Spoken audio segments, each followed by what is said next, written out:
ਕਦੋਂ ਗੁਰੂਸਰ ਮੋੜਿਆ ਆਇਆ। ਸਾਡਾ ਪਿਛੋਕੜ ਚਿਤੌੜਗੜ੍ਹ ਰਾਜਸਥਾਨ ਦਾ, ਫਿਰ ਸਾਡੇ ਪੁਰਖਿਆਂ ਰਾਮਾ ਸਾਬੋ ਕੀ ਤਲਵੰਡੀ ਆ ਗਏ ਅਤੇ ਫਿਰ ਅਸੀਂ ਗੁਰੂਸਰ ਮੋੜਿਆ ਚਲੇ ਗਏ ਸੀ। ਮੇਰਾ ਅਤੇ ਮੇਰੇ ਪਿਤਾ ਜੀ ਦਾ ਜਨਮ ਗੁਰੂਸਰ ਮੋੜਿਆ ਹੀ ਹੋਇਆ। ਪਹਿਲਾਂ ਤੁਹਾਡੇ ਕੋਲ ਕਿੰਨੀ ਜ਼ਮੀਨ ਸੀ ਅਤੇ ਗੁਰੂਸਰ ਮੋੜਿਆ ਆ ਕੇ ਕਿੰਨੀ ਜ਼ਮੀਨ ਲਈ? ਰਾਮੇ ਵਿਖੇ ਜ਼ਮੀਨ ਬਾਰੇ ਮੈਨੂੰ ਨਹੀਂ ਪਤਾ, ਪਰ ਗੁਰੂਸਰ ਮੋੜਿਆ ਸਾਡੇ ਕੋਲ 172 ਬੀਘੇ ਜ਼ਮੀਨ ਸੀ। ਡੇਰਾ ਸੱਚਾ ਸੌਦਾ ਨਾਲ ਤੁਹਾਡੇ ਪਰਿਵਾਰ ਦੇ ਸੰਬੰਧ ਕਦੋਂ ਤੋਂ ਹਨ?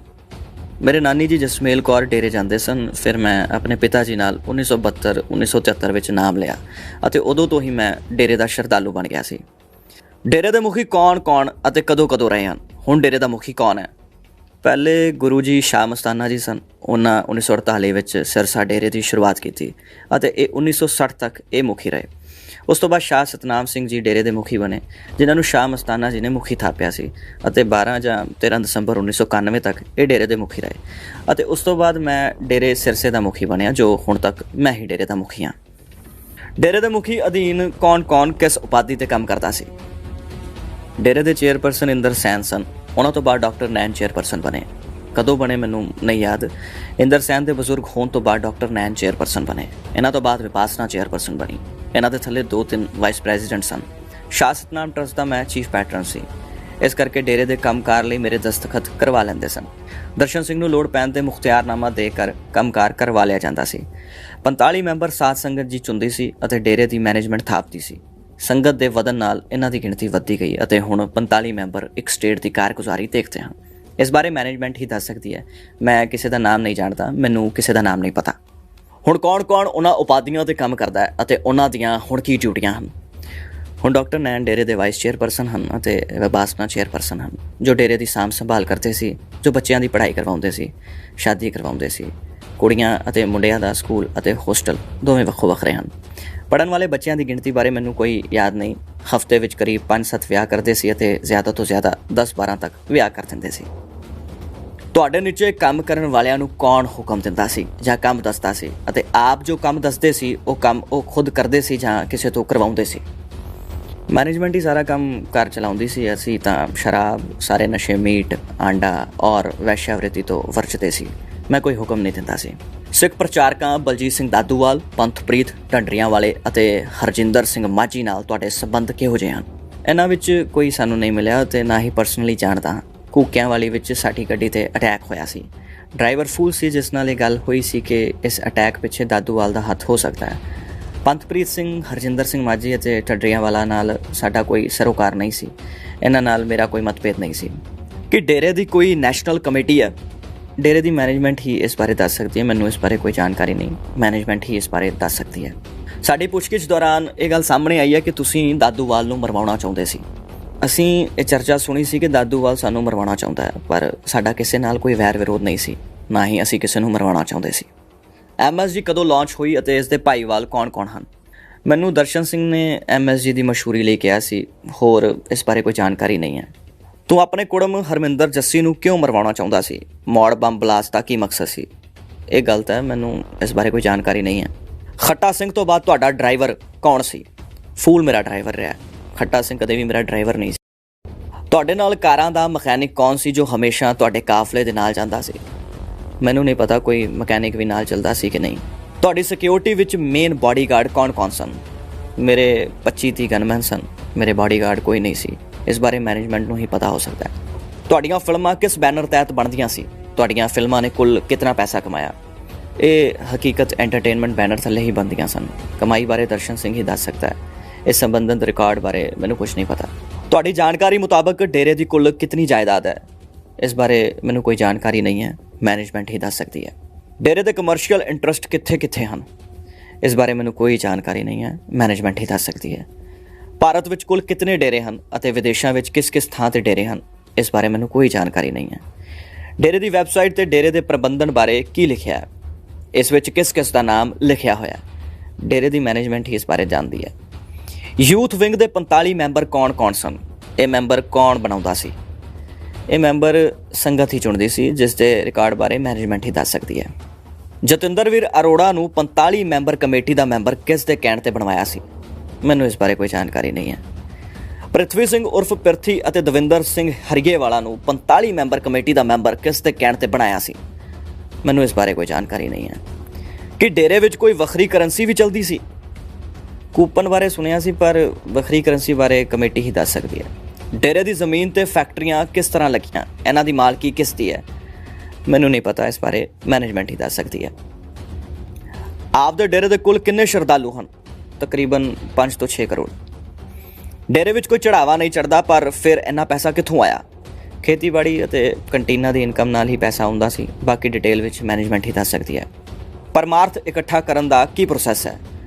ਮਾਨਵਤਾ ਅਤੇ ਸ੍ਰਿਸ਼ਟੀ ਦੀ ਭਲਾਈ ਲਈ ਸੰਗਤ ਨੂੰ ਆਪਣੇ ਆਪਣੇ ਘਰੋਂ ਰੋਜ਼ 1-1 ਰੁਪਈਆ ਕੱਢ ਕੇ ਅਤੇ ਇਸ ਨੂੰ ਮਾਨਵਤਾ ਅਤੇ ਦ੍ਰਿਸ਼ਟੀ ਦੀ ਭਲਾਈ ਲਈ ਇਕੱਠੇ ਕੀਤੇ ਗਏ ਪੈਸੇ ਨੂੰ ਪਰਮਾਰਥ ਕਹਿੰਦੇ ਹਨ। ਡੇਰਾ ਸੱਚਾ ਸੌਦਾ ਦਾ ਕੋਈ ਰਜਿਸਟਰਡ ਟਰਸਟ ਜਾਂ ਸੁਸਾਇਟੀ ਹੈ? ਇਹ ਸਾਰੇ ਦਸਤਾਵੇਜ਼ ਕਿਸ ਕੋਲ ਮਿਲ ਸਕਦੇ ਹਨ? ਸ਼ਾਹ ਸਤਨਾਮ ਜੀ ਦੇ ਨਾਮ ਪਰ ਰਜਿਸਟਰਡ ਟਰਸਟ ਹੈ। ਟਰਸਟ ਵਿੱਚ ਨਵਾਂ ਮੈਂਬਰ ਪਾਉਣ ਅਤੇ ਕੱਢਣ ਲਈ ਮੇਰੇ ਦਸਤਖਤ ਲੈਂਦੇ ਸਨ। ਸੰਬੰਧਿਤ ਕਾਗਜ਼ਾਤ ਮੈਨੇਜਮੈਂਟ ਕੋਲੋਂ ਮਿਲ ਸਕਦੇ ਹਨ। ਡੇਰੇ ਦੇ ਨਾਮ ਤੇ ਕਿੰਨੇ ਬੈਂਕ ਅਕਾਊਂਟ ਹਨ ਅਤੇ ਉਹਨਾਂ ਵਿੱਚੋਂ ਪੈਸੇ ਕੌਣ-ਕੌਣ ਕਢਵਾ ਸਕਦਾ ਹੈ? ਕੋਈ ਜਾਣਕਾਰੀ ਨਹੀਂ ਹੈ, ਮੈਨੇਜਮੈਂਟ ਹੀ ਦੱਸ ਸਕਦੀ ਹੈ। ਡੇਰੇ ਦਾ ਚਾਰਟਰਡ ਅਕਾਊਂਟੈਂਟ ਕੌਣ ਹੈ ਜਿਸ ਕੋਲ ਡੇਰੇ ਦਾ ਸਾਰਾ ਹਿਸਾਬ ਕਿਤਾਬ ਹੋਵੇਗਾ? ਕੋਈ ਜਾਣਕਾਰੀ ਨਹੀਂ ਹੈ, ਮੈਨੇਜਮੈਂਟ ਹੀ ਦੱਸ ਸਕਦੀ ਹੈ। ਗੁਫਾ ਦਾ ਕੀ ਮਤਲਬ ਹੈ? ਇਹ ਬਣਾਏ ਜਾਣ ਦਾ ਕੀ ਕਾਰਨ ਸੀ? ਸ਼ਾਹ ਮਸਤਾਨਾ ਜੀ ਡੂੰਗੀ ਗੁਫਾ ਵਿੱਚ ਰਹਿੰਦੇ ਸਨ ਅਤੇ ਸ਼ਾਹ ਸਤਨਾਮ ਜੀ ਚੁਬਾਰੇ ਵਿੱਚ ਨਿਵਾਸ ਕਰਦੇ ਸੀ, ਜੋ ਗੋਲ ਆਕਾਰ ਦੀ ਸੀ ਅਤੇ ਉਸ ਨੂੰ ਗੁਫਾ ਹੀ ਕਿਹਾ ਜਾਣ ਲੱਗਾ। ਜੋ ਮੈਂ ਗੱਦੀ ਮਿਲਣ ਤੇ ਉਸ ਦਾ ਨਾਮ ਤੇਰਾ ਆਵਾਸ ਰੱਖ ਦਿੱਤਾ ਸੀ। ਇਸ ਥਾਂ ਤੇ ਪਰਿਵਾਰ ਅਤੇ ਲਾਂਗਰੀ ਨੂੰ ਹੀ ਆਉਣ ਦੀ ਇਜਾਜ਼ਤ ਸੀ। ਡੇਰੇ ਵਿੱਚ ਨਪੁੰਸਕ ਕਿਸ ਕਾਰਨ ਬਣਾਏ ਜਾਂਦੇ ਸੀ? ਇਸ ਬਾਰੇ ਮੇਰੇ ਤੇ ਕੇਸ ਚੱਲਦਾ ਸੀ, ਪਰ ਇਹ ਗਲਤ ਇਲਜ਼ਾਮ ਹੈ। ਹਨੀਪ੍ਰੀਤ ਕੌਣ ਹੈ? ਇਸ ਦੀ ਅਡਾਪਸ਼ਨ ਲਈ ਕੋਈ ਡਾਕੂਮੈਂਟ ਬਣਵਾਇਆ ਜਾਂ ਨਹੀਂ? ਇਸ ਦੇ ਸਹੁਰਿਆਂ ਨਾਲ ਝਗੜਾ ਚੱਲਦਾ ਸੀ, ਜੋ ਸਾਡੇ ਡੇਰੇ ਆਪਣੇ ਪਰਿਵਾਰ ਸਮੇਤ ਆਉਂਦੇ ਸੀ, ਜੋ ਅਸੀਂ ਉਸ ਨੂੰ ਆਪਣੀ ਧਰਮ ਦੀ ਧੀ ਬਣਾ ਲਿਆ ਸੀ। ਤੁਸੀਂ ਆਪਣੀ ਸਿਕਿਉਰਿਟੀ ਬਾਰੇ ਖੁਦ ਚਿੱਠੀ ਲਿਖ ਕੇ ਜ਼ਿੰਮੇਵਾਰੀ ਲਈ ਸੀ ਤਾਂ ਕਿ ਤੁਸੀਂ ਪੈਰੋਲ ਤੇ ਜਾ ਸਕੋ, ਅਤੇ ਹੁਣ ਪੰਜਾਬ ਜਾਣ ਬਾਰੇ ਤੁਸੀਂ ਸਿਕਿਉਰਿਟੀ ਦਾ ਬਹਾਨਾ ਬਣਾ ਰਹੇ ਹੋ, ਕਿਉਂ? ਇਸ ਚਿੱਠੀ ਬਾਰੇ ਮੈਨੂੰ ਯਾਦ ਨਹੀਂ, ਪਰ ਮੈਂ ਸਰਕਾਰੀ ਸਿਕਿਉਰਿਟੀ ਨਾਲ ਹੀ ਜੇਲ੍ਹ ਤੋਂ ਬਾਹਰ ਗਿਆ ਸੀ। ਪੰਜਾਬ ਰਾਜ ਵਿੱਚ ਜਾਣ ਵਿੱਚ ਸਾਨੂੰ ਜਾਨ ਦਾ ਖਤਰਾ ਹੈ, ਕਿਉਂਕਿ ਕਈ ਅੱਤਵਾਦੀ ਸੰਗਠਨਾਂ ਨੇ ਸਾਨੂੰ ਪਹਿਲਾਂ ਵੀ ਮਾਰਨ ਦੀ ਕੋਸ਼ਿਸ਼ ਕੀਤੀ ਹੈ। ਡੇਰੇ ਨੇ ਸਿਆਸਤ ਵਿੱਚ ਕਦੋਂ ਤੋਂ ਭਾਗ ਲੈਣਾ ਸ਼ੁਰੂ ਕੀਤਾ ਅਤੇ ਅਜਿਹਾ ਕਰਨ ਦੀ ਕੀ ਜ਼ਰੂਰਤ ਸੀ? ਮੈਂ ਇਸ ਬਾਰੇ ਕੋਈ ਫੈਸਲਾ ਨਹੀਂ ਲਿਆ, ਇਸ ਬਾਰੇ ਸੰਗਤ ਹੀ ਫੈਸਲਾ ਲੈਂਦੀ ਸੀ। ਨੋਟਬੰਦੀ ਦੌਰਾਨ ਨਵੀਂ ਕਰੰਸੀ ਨਾਲ ਪੁਰਾਣੀ ਕਰੰਸੀ ਨੂੰ ਬਦਲਾਉਣ ਲਈ ਕੀ ਤਰੀਕਾ ਅਪਣਾਇਆ ਗਿਆ? ਇਸ ਬਾਰੇ ਮੈਨੇਜਮੈਂਟ ਹੀ ਦੱਸ ਸਕਦੀ ਹੈ। ਸ਼੍ਰੀ ਗੁਰੂ ਗ੍ਰੰਥ ਸਾਹਿਬ ਦੇ ਪਾਵਨ ਅੰਗ ਖਿਲਾਰਨ ਦਾ ਪਲਾਨ ਕਿਸ ਦਾ ਸੀ? ਇਸ ਬਾਰੇ ਕੋਈ ਜਾਣਕਾਰੀ ਨਹੀਂ ਹੈ।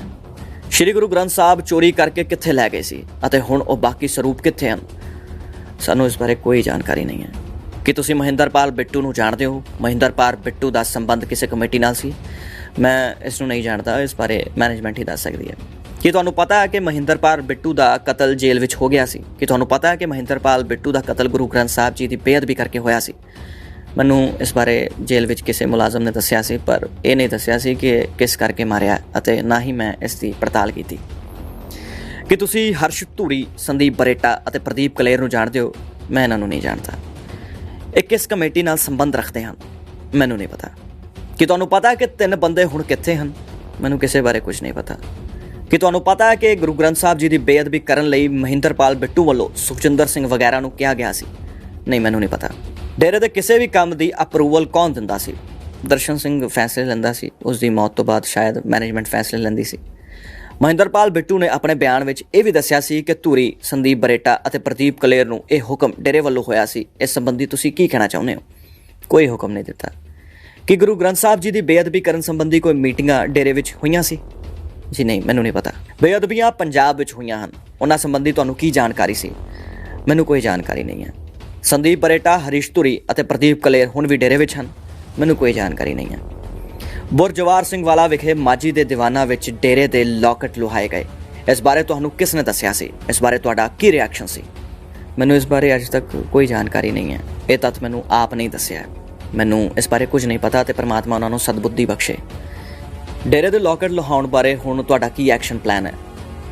ਪਰਮਾਤਮਾ ਸਭ ਨੂੰ ਸਦਬੁੱਧੀ ਦੇਵੇ। ਅਸੀਂ ਇਸ ਬਾਰੇ ਕਿਸੇ ਨੂੰ ਕੁਝ ਨਹੀਂ ਕਹਿਣਾ ਚਾਹੁੰਦੇ।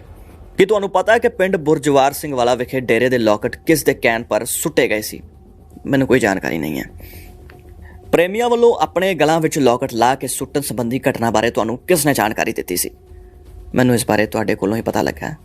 ਮੁੰਬਈ ਵਿੱਚ ਤੁਹਾਡਾ ਕੋਈ ਫਲੈਟ ਹੈ ਜਿੱਥੇ ਜਾ ਕੇ ਤੁਸੀਂ ਠਹਿਰਦੇ ਸੀ? ਇਹ ਕਿਸ ਜਗ੍ਹਾ 'ਤੇ ਹੈ? ਸਾਡੇ ਕਿਸੇ ਸ਼ਰਧਾਲੂ, ਜਿਸ ਦਾ ਮੈਨੂੰ ਨਾਮ ਨਹੀਂ ਪਤਾ, ਉਸ ਦਾ ਇੱਕ ਫਲੈਟ ਸੀ ਕਿਰਾਏ 'ਤੇ। ਸਾਡਾ ਆਪਣਾ ਕੋਈ ਫਲੈਟ ਨਹੀਂ ਸੀ ਅਤੇ ਨਾ ਹੀ ਹੁਣ ਹੈ। ਤੁਹਾਡੇ ਫਲੈਟ ਦੇ ਨਜ਼ਦੀਕ ਕੋਈ ਗੁਰਿੰਦਰ ਸਿੰਘ ਬਾਵਾ ਨਾਮ ਦਾ ਸ਼੍ਰੋਮਣੀ ਗੁਰਦੁਆਰਾ ਪ੍ਰਬੰਧਕ ਕਮੇਟੀ ਦਾ ਮੈਂਬਰ ਰਹਿੰਦਾ ਸੀ? ਮੈਂ ਅਜਿਹੇ ਕਿਸੇ ਵਿਅਕਤੀ ਨੂੰ ਨਹੀਂ ਜਾਣਦਾ। ਜੋ ਕੈਂਚੀ ਪ੍ਰਿਥਵੀ ਸਿੰਘ ਨੇ ਬੇਅਦਬੀ ਲਈ ਵਰਤੀ ਉਹ ਕਿਸਨੇ ਉਸ ਨੂੰ ਦਿੱਤੀ ਜੀ ਮੈਨੂੰ ਇਸ ਬਾਰੇ ਬਿਲਕੁਲ ਨਹੀਂ ਪਤਾ। ਡੇਰੇ ਦੀ ਕਮਰਸ਼ੀਅਲਾਈਜੇਸ਼ਨ ਕਦੋਂ ਅਤੇ ਕਿਸ ਦੀ ਸਲਾਹ 'ਤੇ ਸ਼ੁਰੂ ਕੀਤੀ ਗਈ, ਇਹ ਸਾਰਾ ਮੈਨੇਜਮੈਂਟ ਦਾ ਹੀ ਕੰਮ ਹੈ, ਇਸ ਵਿੱਚ ਮੇਰੀ ਪ੍ਰਵਾਨਗੀ ਦੀ ਕੋਈ ਲੋੜ ਨਹੀਂ। ਕਿੰਗਸ ਬ੍ਰਾਂਡ ਦੀ ਭਾਈਵਾਲੀ ਕਿਸ ਦੀ ਸੀ, ਇਹ ਬ੍ਰਾਂਡ ਕਿਉਂ ਬੰਦ ਕਰ ਦਿੱਤਾ ਗਿਆ, ਮੇਰੇ ਧਿਆਨ ਵਿੱਚ ਨਾ ਤਾਂ ਇਸ ਦੇ ਸ਼ੁਰੂ ਹੋਣ ਬਾਰੇ ਅਤੇ ਨਾ ਹੀ ਇਸ ਦੇ ਬੰਦ ਹੋਣ ਬਾਰੇ ਕੋਈ ਗਿਆਨ ਹੈ। ਪੰਜਾਬ ਦੇ ਕਿਹੜੇ 45 ਮੈਂਬਰ ਨੂੰ ਤੁਸੀਂ ਜਾਣਦੇ ਹੋ, ਮੈਨੂੰ ਇਸ ਕਮੇਟੀ ਦੇ ਕਿਸੇ ਵੀ ਮੈਂਬਰ ਦਾ ਨਾਮ ਨਹੀਂ ਪਤਾ, ਇਸ ਬਾਰੇ ਮੈਨੇਜਮੈਂਟ ਹੀ ਜਾਣਕਾਰੀ ਦੇ ਸਕਦੀ ਹੈ, ਮੈਂ ਇਹਨਾਂ ਵਿੱਚੋਂ ਕਿਸੇ ਨੂੰ ਕਦੇ ਵੀ ਨਹੀਂ ਮਿਲਿਆ। ਗੁਰੂ ਗ੍ਰੰਥ ਸਾਹਿਬ ਜੀ ਦੀ ਬਰਗਾੜੀ ਵਿੱਚ ਹੋਈ ਬੇਅਦਬੀ ਬਾਰੇ ਤੁਹਾਨੂੰ ਕਿਸ ਨੇ ਦੱਸਿਆ ਸੀ, ਮੈਨੂੰ ਇਸ ਬਾਰੇ ਦਰਸ਼ਨ ਸਿੰਘ ਨੇ ਦੱਸਿਆ ਸੀ ਜਦੋਂ ਮੈਂ ਸਤਸੰਗ ਕਰਨ ਲਈ ਜਾ ਰਿਹਾ ਸੀ, ਮੈਨੂੰ ਇਹ ਨਹੀਂ ਪਤਾ ਸੀ ਕਿ ਕਦੋਂ ਦੱਸਿਆ। ਇਸ ਬਾਰੇ ਮੈਂ ਕਿਹਾ ਸੀ ਕਿ ਬਹੁਤ ਹੀ ਨਿੰਦਣਯੋਗ ਕੰਮ ਹੋਇਆ, ਇਹ ਨਹੀਂ ਦੱਸਿਆ ਕਿ ਕਿਸ ਨੇ ਕੀਤਾ। ਪੰਜਾਬ ਵਿੱਚ ਪਵਿੱਤਰ ਗੁਰਬਾਣੀ ਦੀ ਬੇਅਦਬੀ ਹੋਈ ਹੈ, ਮੈਂ ਆਪਣੀ ਸੰਗਤ ਨੂੰ ਜੋ ਕਿਹਾ ਰਿਕਾਰਡਿੰਗ ਬਾਰੇ ਮੈਨੂੰ ਕੋਈ ਜਾਣਕਾਰੀ ਨਹੀਂ ਹੈ, ਇਸ ਬਾਰੇ ਸ਼ਾਇਦ ਮੈਨੇਜਮੈਂਟ ਨੂੰ ਪਤਾ ਹੋ ਸਕਦਾ ਹੈ। ਤੁਸੀਂ ਕਿਸ ਧਰਮ ਗ੍ਰੰਥ ਨੂੰ ਮੰਨਦੇ ਹੋ, ਕਿ ਤੁਹਾਨੂੰ ਗੁਰੂ ਗ੍ਰੰਥ ਸਾਹਿਬ ਜੀ ਦੀ ਮੁੱਢਲੀ ਜਾਣਕਾਰੀ ਹੈ? ਗੁਰੂ ਸਾਹਿਬਾਨਾਂ ਦੀ ਪਵਿੱਤਰ ਬਾਣੀ, ਪਵਿੱਤਰ ਗੀਤਾ ਰਾਮਾਇਣ, ਪਵਿੱਤਰ ਬਾਈਬਲ, ਪਵਿੱਤਰ ਕੁਰਾਨ ਸ਼ਰੀਫ, ਸਾਡੇ ਕੋਲ ਇਹਨਾਂ ਵਿੱਚੋਂ ਕਿਸੇ ਦਾ ਪ੍ਰਕਾਸ਼ ਨਹੀਂ ਹੈ। ਅਸੀਂ ਸਾਡੇ ਗੁਰੂ ਜੀ ਦੀ ਲਿਖੀ ਹੋਈ ਡਾਇਰੀ, ਪਵਿੱਤਰ ਦੋਹੇ ਅਤੇ ਬਾਣੀ ਪੜ੍ਹਿਆ ਕਰਦੇ ਸੀ। ਤੁਸੀਂ ਚਾਰਾਂ ਧਾਮਾਂ ਦਾ ਨਾਮ ਗੁਰਮੀਤ ਰਾਮ ਰਹੀਮ ਸਿੰਘ ਰੱਖਿਆ, ਕਿ ਤੁਸੀਂ ਕਿਸੇ ਵੀ ਧਰਮ ਦੇ ਮੁੱਢਲੇ ਚਿੰਨ੍ਹਾਂ ਨੂੰ ਅਪਣਾਇਆ, ਜਿਵੇਂ ਕਿ ਪੰਜ ਕਕਾਰ, ਜਨੇਊ ਆਦਿ। ਇਹ ਨਾਮ ਅਸੀਂ ਤਾਂ ਰੱਖਿਆ ਕਿਉਂਕਿ ਅਸੀਂ ਸਾਰੇ ਧਰਮਾਂ ਦਾ ਸਤਿਕਾਰ ਕਰਦੇ ਹਾਂ, ਪਰ ਕਿਸੇ ਵੀ ਧਰਮ ਦਾ ਚਿੰਨ੍ਹ ਅਸੀਂ ਧਾਰਨ ਨਹੀਂ ਕੀਤਾ। ਡੇਰਾ ਸੱਚਾ ਸੌਦਾ ਵਿੱਚ ਕਿਸੇ ਵੀ ਥਾਂ ਤੇ ਸ੍ਰੀ ਗੁਰੂ ਗ੍ਰੰਥ ਸਾਹਿਬ ਜੀ ਦਾ ਪ੍ਰਕਾਸ਼ ਹੈ ਕਿ ਨਹੀਂ? ਨਹੀਂ ਹੈ ਜੀ। ਜਿਨ੍ਹਾਂ ਨੇ ਤੁਹਾਡੇ ਕਹਿਣ ਤੇ ਸ੍ਰੀ ਗੁਰੂ ਗ੍ਰੰਥ ਸਾਹਿਬ ਜੀ ਦੀ ਬੇਅਦਬੀ ਕੀਤੀ, ਉਹਨਾਂ ਨੂੰ ਤੁਸੀਂ ਕੀ ਇਨਾਮ ਦਿੱਤੇ ਸੀ? ਜੇਕਰ ਇਨਾਮ ਨਹੀਂ ਦਿੱਤੇ ਤਾਂ ਕਿਸ ਦੇ ਅਕਾਊਂਟ ਵਿੱਚ ਪੈਸੇ ਪਵਾਏ? ਮੈਂ ਕਿਸੇ ਨੂੰ ਇਸ ਬਾਰੇ ਕੋਈ ਇਨਾਮ ਨਹੀਂ ਦਿੱਤਾ, ਸਾਨੂੰ ਅਕਾਊਂਟਾਂ ਵਿੱਚ ਪੈਸੇ ਪਾਉਣ ਬਾਰੇ ਕੋਈ ਜਾਣਕਾਰੀ ਨਹੀਂ ਹੈ। ਬੇਅਦਬੀ ਕਰਨ ਪਿੱਛੇ ਤੁਹਾਡਾ ਕੀ ਮਕਸਦ ਸੀ, ਕਿ ਉਹ ਹੱਲ ਹੋਇਆ? ਅਸੀਂ ਕੋਈ ਬੇਅਦਬੀ ਨਹੀਂ ਕੀਤੀ ਅਤੇ ਨਾ ਹੀ ਕਿਸੇ ਨੂੰ ਅਜਿਹਾ ਕਰਨ ਲਈ ਕੋਈ ਹੁਕਮ ਦਿੱਤਾ ਹੈ। ਸ਼੍ਰੀ ਗੁਰੂ ਗ੍ਰੰਥ ਸਾਹਿਬ ਜੀ ਦੀ ਬੇਅਦਬੀ ਕਰਨ ਵਿੱਚ ਕਿਸ ਦਾ ਹੱਥ ਹੈ, ਮੈਨੂੰ ਇਸ ਬਾਰੇ ਕੁਝ ਨਹੀਂ ਪਤਾ। ਕਿਸ 45 ਮੈਂਬਰ ਨੂੰ ਮਲਟੀਪਲੈਕਸ ਬਣਾਉਣ ਦੀ ਮਨਜ਼ੂਰੀ ਦਿੱਤੀ ਗਈ? ਮਹਿੰਦਰਪਾਲ ਬਿੱਟੂ ਨੂੰ ਇਹ ਬਣਾਉਣ ਲਈ ਕਿਉਂ ਕਿਹਾ ਗਿਆ ਸੀ, ਇਸ ਬਾਰੇ ਮੈਨੂੰ ਕੁਝ ਨਹੀਂ ਪਤਾ। ਭਾਰਤ ਵਿੱਚ ਤੁਹਾਡੇ ਕਿੰਨੇ ਹੋਰ ਮਲਟੀਪਲੈਕਸ ਬਣੇ ਹੋਏ ਹਨ ਅਤੇ ਉਹਨਾਂ ਦੀ ਮੈਨੇਜਮੈਂਟ ਕਿਸ ਤਰ੍ਹਾਂ ਚੱਲਦੀ ਹੈ? ਮੈਨੂੰ ਇਸ ਬਾਰੇ ਕੋਈ ਜਾਣਕਾਰੀ ਨਹੀਂ ਹੈ, ਇਸ ਬਾਰੇ ਮੈਨੇਜਮੈਂਟ ਹੀ ਦੱਸ ਸਕਦੀ ਹੈ। ਡੇਰੇ ਵਿੱਚ ਜੋ ਮੁਜਰਮ ਇਸ਼ਤਿਹਾਰੀ ਕਰਾਰ ਦਿੱਤੇ ਜਾ ਚੁੱਕੇ ਹਨ, ਉਹ ਅੱਜ ਕੱਲ੍ਹ ਕਿੱਥੇ ਹਨ? ਮੈਨੂੰ ਇਹਨਾਂ ਬਾਰੇ ਕੋਈ ਜਾਣਕਾਰੀ ਨਹੀਂ ਹੈ। ਨੈਸ਼ਨਲ ਕਮੇਟੀ ਦੇ ਮੈਂਬਰਾਂ ਦੀ ਚੋਣ ਕਿਸ ਤਰ੍ਹਾਂ ਕੀਤੀ ਗਈ ਸੀ? ਇਹ ਸਾਰੀਆਂ ਕਮੇਟੀਆਂ ਸਾਧ ਸੰਗਤ ਅਤੇ ਮੈਨੇਜਮੈਂਟ ਵੱਲੋਂ ਹੀ ਚੁਣੀਆਂ ਜਾਂਦੀਆਂ। ਸਟੇਟ ਕਮੇਟੀ ਦੇ 45 ਮੈਂਬਰ ਦੀ ਚੋਣ ਦਾ ਕੀ ਮਾਪਦੰਡ ਹੈ? ਇਹ ਸਾਰੀਆਂ ਕਮੇਟੀਆਂ ਸਾਧ ਸੰਗਤ ਅਤੇ ਮੈਨੇਜਮੈਂਟ ਵੱਲੋਂ ਹੀ ਚੁਣੀਆਂ ਜਾਂਦੀਆਂ ਸਨ, ਅਸੀਂ ਇਹਨਾਂ ਨੂੰ ਨਹੀਂ ਚੁਣਦੇ ਹਾਂ। ਇੱਕ ਖਾਸ ਇਲਾਕੇ ਵਿੱਚ ਬੇਅਦਬੀ ਕਰਾਉਣ ਦਾ ਕੀ ਮਕਸਦ ਸੀ? ਮੈਨੂੰ ਇਸ ਬਾਰੇ ਕੁਝ ਨਹੀਂ ਪਤਾ। ਸ਼੍ਰੀ ਗੁਰੂ ਗ੍ਰੰਥ ਸਾਹਿਬ ਚੋਰੀ ਕਰਾਉਣ ਦਾ ਪਲਾਨ ਕਿਸ ਦਾ ਸੀ? ਸਾਨੂੰ ਬਿਲਕੁਲ ਨਹੀਂ ਪਤਾ। ਸਿੱਖ ਧਰਮ ਪ੍ਰਚਾਰਕਾਂ ਅਤੇ ਸ਼੍ਰੀ ਗੁਰੂ ਗ੍ਰੰਥ ਸਾਹਿਬ ਖਿਲਾਫ ਪੱਤੀ ਸ਼ਬਦਾਵਲੀ ਵਾਲੇ ਪੋਸਟਰ ਲਗਾਉਣ ਦਾ ਪਲਾਨ ਕਿਸ ਦਾ ਸੀ? ਸਾਨੂੰ ਇਸ ਬਾਰੇ ਕੋਈ ਜਾਣਕਾਰੀ ਨਹੀਂ ਸੀ। ਤੁਹਾਡੀ ਫਿਲਮ ਦਾ ਵਿਰੋਧ ਹੋਇਆ ਸੀ ਅਤੇ ਇਹ ਕਿਸ ਨੇ ਕੀਤਾ ਸੀ? ਦਰਸ਼ਨ ਸਿੰਘ ਨੇ ਆ ਕੇ ਦੱਸਿਆ ਸੀ ਕਿ ਪੰਜਾਬ ਵਿੱਚ ਸਾਡੀ ਫਿਲਮ ਨਹੀਂ ਚੱਲਣ ਦੇ ਰਹੇ। ਕੌਣ ਕਰ ਰਿਹਾ ਇਸ ਬਾਰੇ ਨਹੀਂ ਦੱਸਿਆ ਅਤੇ ਹਕੀਕਤ ਐਂਟਰਟੇਨਮੈਂਟ ਕੰਪਨੀ ਵਾਲਿਆਂ ਨੇ ਹਾਈ ਕੋਰਟ ਦੀ ਮਨਜ਼ੂਰੀ ਨਾਲ ਫਿਲਮ ਪੰਜਾਬ ਵਿੱਚ ਚਲਵਾਈ ਸੀ। ਕਿ ਧੰਨ ਧੰਨ ਸਤਿਗੁਰੂ ਤੇਰਾ ਹੀ ਆਸਰਾ ਡੇਰਾ ਸੱਚਾ ਸੌਦਾ ਦਾ ਹੀ ਨਾਰਾ ਹੈ। ਪੋਸਟਰਾਂ 'ਤੇ ਇਹ ਲਿਖਣ ਦਾ ਕੀ ਮਕਸਦ ਸੀ? ਹਾਂ, ਇਹ ਸਾਡਾ ਹੀ ਨਾਰਾ ਹੈ ਜੋ ਅਸੀਂ ਆਪਸ ਵਿੱਚ ਇੱਕ ਦੂਸਰੇ ਦਾ ਸਤਿਕਾਰ ਲਈ ਵਰਤਦੇ ਹਾਂ। ਪੋਸਟਰਾਂ ਵਿੱਚ ਇਹ ਲਿਖਣ ਬਾਰੇ ਮੈਨੂੰ ਕੋਈ ਜਾਣਕਾਰੀ ਨਹੀਂ ਹੈ। ਕਿ ਤੁਹਾਨੂੰ ਪਤਾ ਕਿ ਤੁਹਾਡੇ ਡੇਰੇ ਤੇ ਇੱਕ ਸ਼ਰਧਾਲੂ ਸੁਖਵਿੰਦਰ ਸਿੰਘ ਸੰਨੀ ਵਾਸੀ ਕੋਟਕਪੂਰਾ ਨੇ ਇਹ ਪੋਸਟਰ ਲਿਖਿਆ ਸੀ ਅਤੇ FSL ਦੀ ਰਿਪੋਰਟ ਮੁਤਾਬਕ ਉਸ ਦੀ ਲਿਖਾਈ ਦਾ ਮਿਲਨ ਹੋ ਚੁੱਕਾ ਹੈ। ਮੈਂ ਇਸ ਨਾਂ ਦੇ ਸ਼ਖਸ ਦੇ ਬੰਦੇ ਨੂੰ ਨਹੀਂ ਜਾਣਦਾ। ਤੁਸੀਂ ਧਾਰਮਿਕ ਗੁਰੂ ਹੋ ਅਤੇ ਤੁਸੀਂ ਦੱਸਦੇ ਹੋ ਕਿ ਤੁਸੀਂ ਸਾਰੇ ਧਰਮਾਂ ਦੇਸ਼ਾਂ ਦਾ ਅਧਿਐਨ ਕੀਤਾ ਹੋਇਆ, ਫਿਰ ਵੀ ਤੁਸੀਂ ਸ਼੍ਰੀ ਗੁਰੂ ਗ੍ਰੰਥ ਸਾਹਿਬ ਦੀ ਬੇਅਦਬੀ ਕਰਨ ਲਈ ਆਪਣੇ ਚੇਲਿਆਂ ਨੂੰ ਕਿਉਂ ਕਿਹਾ? ਅਸੀਂ ਇਸ ਬਾਰੇ ਕਿਸੇ ਨੂੰ ਕੁਝ ਨਹੀਂ ਕਿਹਾ। ਜਦੋਂ ਤੁਹਾਨੂੰ ਪਤਾ ਲੱਗਾ ਕਿ ਮਹਿੰਦਰਪਾਲ ਬਿੱਟੂ ਦਾ ਕਤਲ ਜੇਲ੍ਹ ਵਿੱਚ ਹੋਇਆ, ਉਦੋਂ ਤੁਸੀਂ ਆਪਣੇ ਪ੍ਰੇਮੀਆਂ ਨੂੰ ਕੀ ਸੰਦੇਸ਼ ਦਿੱਤਾ? ਮੈਂ ਇਸ ਬਾਰੇ ਕੋਈ ਪ੍ਰੇਮੀਆਂ ਨੂੰ ਕੋਈ ਸੰਦੇਸ਼ ਨਹੀਂ ਦਿੱਤਾ। ਇਸ ਬਾਰੇ ਕਮੇਟੀ ਵੱਲੋਂ ਕੋਈ ਸੰਦੇਸ਼ ਦੇਣ ਬਾਰੇ ਕੋਈ ਜਾਣਕਾਰੀ ਨਹੀਂ ਹੈ। ਮਹਿੰਦਰਪਾਲ ਬਿੱਟੂ ਨੂੰ ਜੋ ਹੁਕਮ ਦਿੱਤਾ ਜਾਂਦਾ ਸੀ ਉਹ ਸਿੱਧਾ ਤੁਹਾਡੇ ਰਾਹੀਂ ਦਿੱਤਾ ਜਾਂਦਾ ਸੀ ਜਾਂ ਕਿਸੇ ਕਮੇਟੀ ਰਾਹੀਂ ਦਿੱਤਾ ਜਾਂਦਾ ਸੀ? ਅਸੀਂ ਕਿਸੇ 45 ਮੈਂਬਰ ਕਮੇਟੀ ਦੇ ਮੈਂਬਰ ਨੂੰ ਕੋਈ ਸਿੱਧਾ ਸੰਦੇਸ਼ ਨਹੀਂ ਦਿੱਤਾ। ਇਸ ਬਾਰੇ ਮੈਨੇਜਮੈਂਟ ਕਮੇਟੀ ਹੀ ਦੱਸ ਸਕਦੀ ਹੈ। ਮਹਿੰਦਰਪਾਲ ਬਿੱਟੂ ਕਿਸ ਕਮੇਟੀ ਅਧੀਨ ਕੰਮ ਕਰਦਾ ਸੀ? ਇਸ ਬਾਰੇ ਮੈਨੇਜਮੈਂਟ ਹੀ ਦੱਸ ਸਕਦੀ ਹੈ। ਕਿ ਡੇਰੇ ਦੀਆਂ ਇਹਨਾਂ ਕਮੇਟੀਆਂ ਦਾ ਸੰਚਾਲਨ ਤੁਹਾਡੇ ਤੋਂ ਬਿਨਾਂ ਕਿਸੇ ਹੋਰ ਕੋਲ ਹੈ? ਇਹਨਾਂ ਕਮੇਟੀਆਂ ਦਾ ਸੰਚਾਲਨ ਮੈਨੇਜਮੈਂਟ ਕੋਲ ਹੀ ਹੈ। ਜੇਕਰ ਮੀਟਿੰਗ ਹੋਈ ਸੀ ਤਾਂ ਪ੍ਰੇਮੀਆਂ ਨੂੰ ਤੁਸੀਂ ਕੀ ਸੰਦੇਸ਼ ਦਿੱਤਾ ਸੀ? ਕੋਈ ਸੰਦੇਸ਼ ਨਹੀਂ ਦਿੱਤਾ ਸੀ। ਜੇਕਰ ਤੁਸੀਂ ਇਸ ਘਟਨਾ ਸੰਬੰਧੀ ਕੋਈ ਸੰਦੇਸ਼ ਨਹੀਂ ਦਿੱਤਾ ਤਾਂ ਫਿਰ ਇਸ ਸੰਬੰਧੀ ਕੋਈ ਗੁਪਤ ਮੀਟਿੰਗ ਕੀਤੀ ਗਈ ਹੋਵੇਗੀ? ਕੋਈ ਗੁਪਤ ਮੀਟਿੰਗ ਨਹੀਂ ਹੋਈ। ਇਸ ਗੁਪਤ ਮੀਟਿੰਗ ਵਿੱਚ ਸਿੱਖਾਂ ਤੋਂ ਬਦਲਾ ਲੈਣ ਲਈ ਕੋਈ ਪਲੈਨਿੰਗ ਕੀਤੀ ਹੋਵੇਗੀ? ਕੋਈ ਪਲੈਨਿੰਗ ਅਤੇ ਮੀਟਿੰਗ ਨਹੀਂ ਕੀਤੀ। ਗੁਰੂ ਗ੍ਰੰਥ ਸਾਹਿਬ ਜੀ ਦੀ ਚੋਰੀ ਸੰਬੰਧੀ ਤੁਹਾਨੂੰ ਕੀ ਜਾਣਕਾਰੀ ਹੈ? ਇਸ ਬਾਰੇ ਮੈਨੂੰ ਕੁਝ ਨਹੀਂ ਪਤਾ। ਗੁਰੂ ਗ੍ਰੰਥ ਸਾਹਿਬ ਚੋਰੀ ਕਰਨ ਬਾਰੇ ਜਾਣਕਾਰੀ ਤੁਹਾਨੂੰ ਕਿਵੇਂ ਦਿੱਤੀ ਗਈ? ਇਸ ਬਾਰੇ ਮੈਨੂੰ ਕੁਝ ਨਹੀਂ ਪਤਾ। ਬਰਗਾੜੀ ਅਤੇ ਬੁਰਜਵਾਰ ਸਿੰਘ ਵਾਲਾ ਵਿਖੇ ਪੋਸਟਰ ਕਿਉਂ ਲਗਾਏ ਗਏ? ਜੀ ਮੈਨੂੰ ਨਹੀਂ ਪਤਾ। ਕਿ ਇਹ ਪੋਸਟਰ ਲਗਾ ਕੇ ਸਿੱਖਾਂ ਨੂੰ ਭੜਕਾਉਣਾ ਚਾਹੁੰਦੇ ਸੀ? ਇਸ ਬਾਰੇ ਮੈਨੂੰ ਕੁਝ ਨਹੀਂ ਪਤਾ। ਕਿ ਪੋਸਟਰ ਲਗਾ ਕੇ ਸਿੱਖਾਂ ਤੋਂ ਲੋਕਟ ਲਵਾਉਣ ਦਾ ਬਦਲਾ ਲੈਣ ਦਾ ਸੰਦੇਸ਼ ਪਹੁੰਚਾਉਣਾ ਚਾਹੁੰਦੇ ਸੀ? ਮੈਨੂੰ ਇਸ ਬਾਰੇ ਕੁਝ ਨਹੀਂ ਪਤਾ। ਸ਼੍ਰੀ ਗੁਰੂ ਗ੍ਰੰਥ ਸਾਹਿਬ ਜੀ ਦੀ ਬੇਅਦਬੀ ਕਰਨ ਲਈ ਡੇਰੇ ਵਿੱਚ ਕਿੰਨੀਆਂ ਮੀਟਿੰਗਾਂ ਕੀਤੀਆਂ ਗਈਆਂ ਜਾਂ ਬਾਹਰ ਕੋਈ ਮੀਟਿੰਗ ਕੀਤੀ ਹੈ? ਕੋਈ ਵੀ ਮੀਟਿੰਗ ਕਿਸੇ ਸੰਬੰਧ ਵਿੱਚ ਨਹੀਂ ਕੀਤੀ ਗਈ। ਜੋ ਸੰਦੇਸ਼ ਮਾਨਵਤਾ ਭਲਾਈ ਲਈ ਦਿੰਦੇ ਸੀ ਉਹ ਸਤਸੰਗ ਵਿੱਚ ਕਿਹਾ ਜਾਂਦਾ ਸੀ। ਕੋਈ ਵੀ ਗੁਪਤ ਮੀਟਿੰਗ ਮੈਨੇਜਮੈਂਟ ਕਮੇਟੀ ਨਾਲ ਨਹੀਂ ਕੀਤੀ ਗਈ। ਜਾਮੇ ਹਿੰਸਾ ਕਰਨ ਦਾ ਕੀ ਮਕਸਦ ਸੀ? ਗੁਰੂ ਗੋਬਿੰਦ ਸਿੰਘ ਸਾਹਿਬ ਦੀ ਨਕਲ ਕਿਸ ਮਕਸਦ ਨਾਲ ਕੀਤੀ ਗਈ ਸੀ? ਇਸ ਸਾਰੇ ਦੀ ਸਲਾਹ ਕਿਸ ਨੇ ਦਿੱਤੀ ਸੀ? ਕਿਸੇ ਨੇ ਕੋਈ ਸਲਾਹ ਨਹੀਂ ਦਿੱਤੀ। ਤੁਹਾਨੂੰ ਜਾਮੇ ਹਿੰਸਾ ਪਿਆਉਣ ਲਈ ਮਾਫੀ ਮੰਗਣ ਲਈ ਕਿਸ ਨੇ ਕਿਹਾ ਸੀ? ਕਿ ਉਸ ਮਾਫੀਨਾਮੇ ਪਰ ਆਪ ਹੀ ਦੇ ਦਸਤਖਤ ਹਨ? ਮੈਨੂੰ ਚਾਰੇ ਧਰਮਾਂ ਦੇ ਪੈਰੋਕਾਰਾਂ ਨੇ ਆ ਕੇ ਕਿਹਾ ਤੇ ਅਸੀਂ ਮਾਫੀ ਮੰਗ ਲਈ, ਜਿਨ੍ਹਾਂ ਦੇ ਨਾਮ ਮੈਂ ਨਹੀਂ ਜਾਣਦਾ। ਤੁਹਾਡੇ ਖਿਲਾਫ ਬਠਿੰਡਾ ਵਿੱਚ ਧਾਰਮਿਕ ਭਾਵਨਾਵਾਂ ਨੂੰ ਠੇਸ ਪਹੁੰਚਾਉਣ ਦਾ ਪਰਚਾ ਦਰਜ ਹੋਇਆ ਸੀ। ਉਸ ਵਿੱਚ ਤੁਹਾਡੀ ਪੋਸ਼ਾਕ ਕਬਜ਼ੇ ਵਿੱਚ ਲਈ ਗਈ ਸੀ। ਉਹ ਹੁਣ ਕਿੱਥੇ ਹੈ? ਹੁਣ ਉਹ ਪੁਲਿਸ ਕੋਲ ਹੋਵੇਗੀ। ਤੁਹਾਡੇ ਖਿਲਾਫ ਇਹ ਪਰਚਾ ਕੈਂਸਲ ਕਦੋਂ ਹੋਇਆ ਸੀ ਅਤੇ ਕਿਸ ਦੇ ਕਹਿਣ ਪਰ ਹੋਇਆ ਸੀ? ਇਸ ਬਾਰੇ ਕਿਸੇ ਦੀ ਕੋਈ ਗੱਲ ਨਹੀਂ ਹੋਈ। ਜੋ ਸ਼੍ਰੀ ਗੁਰੂ ਗ੍ਰੰਥ ਸਾਹਿਬ ਜੀ ਦੇ ਅੰਗ ਹਰਸ਼ ਧੂਰੀ ਨੇ ਦੀਪਕ ਕੱਕੜ ਨੂੰ ਜਿੰਮੀ ਨੂੰ ਦੇਣ ਲਈ ਦਿੱਤੇ ਸੀ, ਉਹ ਕਿੱਥੋਂ ਆਏ ਅਤੇ ਬਾਕੀ ਸਰੂਪ ਕਿੱਥੇ ਰੱਖਿਆ ਹੋਇਆ? ਇਸ ਬਾਰੇ ਮੈਨੂੰ ਕੁਝ ਨਹੀਂ ਪਤਾ। ਪੰਜਾਬ ਵਿੱਚ ਤੁਹਾਡੀ ਫਿਲਮ ਚਲਾਉਣ ਲਈ ਕੌਣ ਕੋਸ਼ਿਸ਼ ਕਰ ਰਹੇ ਸੀ? ਹਕੀਕਤ ਐਂਟਰਟੇਨਮੈਂਟ ਨੇ ਇਸ ਬਾਰੇ ਕੋਸ਼ਿਸ਼ ਕੀਤੀ ਸੀ ਕਿ ਹਰਸ਼ ਧੂਰੀ, ਸੰਦੀਪ ਬਰੇਟਾ ਅਤੇ ਪ੍ਰਦੀਪ ਕਲੇਰ ਤੁਹਾਡੇ ਕੋਲ ਹੁਕਮ ਹਾਸਲ ਕਰਦੇ ਸਨ। ਮੈਂ ਇਹਨਾਂ ਨੂੰ ਨਹੀਂ ਜਾਣਦਾ ਤੇ ਮੈਂ ਇਹਨਾਂ ਨੂੰ ਕੋਈ ਹੁਕਮ ਨਹੀਂ ਦਿੰਦਾ ਸੀ। ਜੇਕਰ ਡੇਰੇ ਦਾ ਪ੍ਰਬੰਧ ਕਮੇਟੀਆਂ ਦੇ ਹੱਥ ਵਿੱਚ ਹੈ ਤਾਂ ਇਹਨਾਂ ਕਮੇਟੀਆਂ ਦਾ ਹੁਣ ਮੁਖੀ ਕੌਣ ਹੈ? ਡਾਕਟਰ ਨੈਨ ਵਾਈਸ ਚੇਅਰਪਰਸਨ ਇਸ ਦੇ ਹੈੱਡ ਹੈ, ਕਿਉਂਕਿ ਵਿਪਾਸਨਾ ਬਿਮਾਰ ਹੈ। ਕਿ ਤੁਹਾਨੂੰ ਪਤਾ ਹੈ ਕਿ ਹਰਸ਼ ਧੂਰੀ, ਸੰਦੀਪ ਬਰੇਟਾ ਅਤੇ ਪ੍ਰਦੀਪ ਕਲੇਰ ਨੂੰ ਵੀ ਬੇਅਦਬੀ ਮੁਕੱਦਮੇ ਵਿੱਚ ਬਤੌਰ ਦੋਸ਼ੀ ਨਾਮਜ਼ਦ ਕੀਤਾ ਗਿਆ? ਮੈਨੂੰ ਨਹੀਂ ਪਤਾ। ਕਿ ਤੁਹਾਨੂੰ ਪਤਾ ਹੈ ਕਿ ਹਰਸ਼ ਧੂਰੀ, ਸੰਦੀਪ ਬਰੇਟਾ ਅਤੇ ਪ੍ਰਦੀਪ ਕਲੇਰ ਨੂੰ ਬੇਅਦਬੀ ਮੁਕੱਦਮੇ ਵਿੱਚ ਕੋਰਟ ਵੱਲੋਂ ਭਗੌੜਾ ਕਰਾਰ ਦਿੱਤਾ ਗਿਆ? ਜੀ ਨਹੀਂ, ਮੈਨੂੰ ਨਹੀਂ ਪਤਾ। ਮਹਿੰਦਰਪਾਲ ਬਿੱਟੂ ਨੇ ਆਪਣੇ ਬਿਆਨ ਵਿੱਚ ਲਿਖਿਆ ਸੀ ਕਿ ਮੈਨੂੰ ਹਰਸ਼ ਧੂਰੀ, ਸੰਦੀਪ ਬਰੇਟਾ ਅਤੇ ਪ੍ਰਦੀਪ ਕਲੇਰ ਵੱਲੋਂ ਗੁਰੂ ਗ੍ਰੰਥ ਸਾਹਿਬ ਜੀ ਦੀ ਬੇਅਦਬੀ ਕਰਨ ਦਾ ਹੁਕਮ ਦਿੱਤਾ ਸੀ। ਇਸ ਸੰਬੰਧੀ ਤੁਹਾਨੂੰ ਕੀ ਜਾਣਕਾਰੀ ਹੈ? ਜੀ ਮੈਨੂੰ ਨਹੀਂ ਪਤਾ। ਬੱਚਿਆਂ ਦੀ ਮੁਫਤ ਪੜ੍ਹਾਈ, ਸ਼ਾਦੀਆਂ ਆਦਿ ਦਾ ਖਰਚ ਕਿੱਥੋਂ ਆਉਂਦਾ ਸੀ?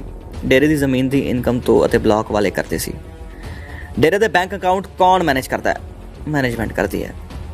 ਤੁਹਾਡੀ ਦੂਸਰੀ ਫਿਲਮ MSG 2 ਦਾ 18 ਸਤੰਬਰ 2015 ਨੂੰ ਰਿਲੀਜ਼ ਹੋਣਾ ਅਤੇ 24 ਸਤੰਬਰ 2015 ਨੂੰ ਤੁਹਾਨੂੰ ਅਕਾਲ ਤਖਤ ਵੱਲੋਂ ਮਾਫੀ ਦੇਣ ਵਿੱਚ ਕੀ ਸੰਬੰਧ ਹੈ? ਇਹ ਚਿੱਠੀ ਦਰਸ਼ਨ ਸਿੰਘ ਮੇਰੇ ਕੋਲ ਲੈ ਕੇ ਆਇਆ ਸੀ ਅਤੇ ਮੈਂ ਇਸ 'ਤੇ ਦਸਤਖਤ ਕੀਤੇ ਸਨ। ਫਿਲਮ MSG 2 ਪੰਜਾਬ ਵਿੱਚ ਚੱਲਣ ਤੋਂ ਬਾਅਦ ਫਿਰ ਤੁਹਾਡੀ ਮਾਫੀ ਵਾਪਸ ਕਿਉਂ ਲੈ ਲਈ ਗਈ? ਇਸ ਬਾਰੇ ਮੈਨੂੰ ਦਰਸ਼ਨ ਸਿੰਘ ਨੇ ਦੱਸਿਆ ਸੀ, ਪਰ ਕਾਰਨ ਦਾ ਨਾਂ ਨਹੀਂ ਦੱਸਿਆ। ਇਸ ਬਾਰੇ ਦਰਸ਼ਨ ਸਿੰਘ ਹੀ ਦੱਸ ਸਕਦਾ ਸੀ। ਅਮਰੀਕ ਸਿੰਘ ਨਾਮ ਦਾ ਤੁਹਾਡਾ PSO ਰਿਹਾ ਸੀ? ਮੈਨੂੰ ਇਸ ਬਾਰੇ ਕੋਈ ਜਾਣਕਾਰੀ ਨਹੀਂ ਹੈ। ਨੋਟਬੰਦੀ ਦੌਰਾਨ ਤੁਹਾਡੇ ਹਰ 45 ਮੈਂਬਰ ਨੂੰ 6 ਤੋਂ 7 ਕਰੋੜ ਰੁਪਏ ਗੁਲਾਬ ਸਿੰਘ ਜਾਂ ਹੋਰ ਕਿਸੇ ਦੇ ਕਹਿਣ ਤੇ ਬਦਲਾਉਣ ਲਈ ਦਿੱਤੇ ਸੀ? ਇਸ ਬਾਰੇ ਮੈਨੇਜਮੈਂਟ ਹੀ ਦੱਸ ਸਕਦੀ ਹੈ ਤੇ ਨਾ ਹੀ ਮੈਂ ਗੁਲਾਬ ਸਿੰਘ ਦਾ ਨਾਮ ਜਾਣਦਾ। ਤੁਸੀਂ ਪਿਛਲੇ ਜਵਾਬ ਵਿੱਚ ਕਿਹਾ ਕਿ ਕੋਈ ਵੀ ਬੰਦਾ ਕਮੇਟੀ ਵਿੱਚ ਪਾਉਣਾ ਜਾਂ ਕੱਢਣਾ ਹੋਵੇ ਤਾਂ ਮੈਨੇਜਮੈਂਟ ਤੁਹਾਡੇ ਸਾਈਨ ਕਰਵਾ ਲੈਂਦੇ ਸੀ। ਕਿ ਮਹਿੰਦਰਪਾਲ ਬਿੱਟੂ, ਸੰਦੀਪ ਬਰੇਟਾ, ਹਰਸ਼ ਧੂਰੀ ਅਤੇ ਪ੍ਰਦੀਪ ਕਲੇਰ ਨੂੰ ਨੈਸ਼ਨਲ ਕਮੇਟੀ ਦਾ ਮੈਂਬਰ ਅਤੇ 45 ਮੈਂਬਰ ਕਮੇਟੀ ਦਾ ਮੈਂਬਰ ਬਣਾਉਣ ਲਈ ਵੀ ਤੁਹਾਡੇ ਦਸਤਖਤ ਕਰਾਏ ਗਏ ਸੀ? ਮੇਰੇ ਦਸਤਖਤ ਟਰਸਟ ਦੇ ਮੈਂਬਰ ਬਣਾਉਣ ਅਤੇ ਘਟਾਉਣ ਲਈ ਹੀ ਲਏ ਜਾਂਦੇ ਸਨ, ਨਾ ਕਿ ਕਮੇਟੀਆਂ ਦੇ ਮੈਂਬਰ ਬਣਾਉਣ ਲਈ। ਇਸ ਬਾਰੇ ਮੈਨੇਜਮੈਂਟ ਜਾਂ ਸੰਗਤ ਹੀ ਫੈਸਲਾ ਲੈਂਦੀ ਸੀ। ਤੁਸੀਂ ਹਰ ਸਵਾਲ ਦੇ ਜਵਾਬ ਵਿੱਚ ਕਿਹਾ ਕਿ ਮੈਨੇਜਮੈਂਟ ਹੀ ਫੈਸਲਾ ਲੈਂਦੀ ਸੀ। ਇਸ ਦਾ ਮਤਲਬ ਇਹ ਹੋਇਆ ਕਿ ਮੈਨੇਜਮੈਂਟ ਨੇ ਤੁਹਾਡੇ ਨਾਮ ਦੀ ਗਲਤ ਵਰਤੋਂ ਕੀਤੀ ਹੈ। ਜੇਕਰ ਮੈਨੇਜਮੈਂਟ ਨੇ ਕੁਝ ਗਲਤ ਕੀਤਾ ਹੋਵੇਗਾ ਤਾਂ ਉਹ ਖੁਦ ਜ਼ਿੰਮੇਵਾਰ ਹੋਵੇਗੀ। ਤੁਹਾਡਾ ਪਿਛੋਕੜ ਕਿੱਥੋਂ ਦਾ ਹੈ? ਸਤਿ ਸ਼੍ਰੀ ਅਕਾਲ ਦੋਸਤੋ, ਕੀ ਹਾਲ ਚਾਲ ਨੇ ਜੀ? ਤੁਸੀਂ ਦੇਖ ਰਹੇ ਹੋ ਮਿਊਜ਼ੀਕਲ ਹੰਟਰਸ ਰੈਕਡ ਚੈਨਲ ਤੇ ਮੈਂ ਤੁਹਾਡਾ ਆਪਣਾ ਹੋਸਟ ਅਤੇ ਦੋਸਤ ਹੰਟਰ। ਦੋਸਤੋ, ਜੇਕਰ ਤੁਹਾਨੂੰ ਇਹ ਵੀਡੀਓ ਵਧੀਆ ਲੱਗੀ ਤਾਂ ਇਸ ਨੂੰ ਲਾਈਕ ਅਤੇ ਆਪਣੇ ਦੋਸਤ ਮਿੱਤਰਾਂ ਦੇ ਨਾਲ ਸ਼ੇਅਰ ਜ਼ਰੂਰ ਕਰਨਾ। ਦੋਸਤੋ, ਇਸ ਵੀਡੀਓ ਬਾਰੇ ਆਪਣੇ ਕੀਮਤੀ ਵਿਚਾਰ ਸਾਡੇ ਕਮੈਂਟ ਬਾਕਸ ਦੇ ਵਿੱਚ ਸਾਂਝੇ ਜ਼ਰੂਰ ਕਰਨੇ। ਜੇਕਰ ਤੁਸੀਂ ਚੈਨਲ ਦੇ ਉੱਤੇ ਨਵੇਂ ਹੋ ਤਾਂ ਚੈਨਲ ਨੂੰ ਸਬਸਕ੍ਰਾਈਬ ਕਰਕੇ ਨਾਲ ਵਾਲੇ ਬੈਲ ਆਈਕਨ ਨੂੰ ਜ਼ਰੂਰ ਪ੍ਰੈਸ ਕਰ ਲਿਓ, ਤਾਂ ਜੋ ਆਪਣੇ ਚੈਨਲ ਦੇ ਉੱਤੇ ਹੋਣ ਵਾਲੇ ਹਰ ਇੱਕ ਵੱਡੇ ਛੋਟੇ ਅਪਡੇਟ ਦੀ ਨੋਟੀਫਿਕੇਸ਼ਨ ਟਾਈਮ ਸਿਰ ਤੁਹਾਨੂੰ ਮਿਲਦੀ ਰਹੇ।